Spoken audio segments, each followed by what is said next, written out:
is a parish that has the different hospitals that are serving it seems far stretched. You have Butabika, you have Naguru, which is far off the other side, and Kiswa and Mapishon Bay, which is also the other side. So within here, there are no other government facilities. So that's why we continue to take the services closer to the people to ensure that they can access the services. Tukozeko lwaleero bali bantu 3000 oba 1300 n'okudda waggulu. So bona tujanjabi endwadde ez'enjawulo.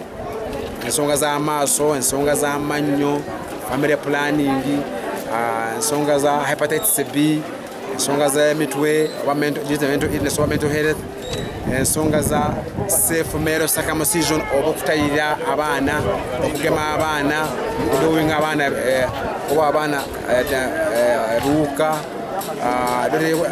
obulwadde bw'eburuuka, okuba eddagala lya bwereere. Tukoze ebintu bingi era tukyakolera ddala tugenda okubeera nga tubajanjaba ffe ng'abalotale club nga tukwataganamu n'abakulembeze ebitundu ne amalwaliro ag'enjawulo.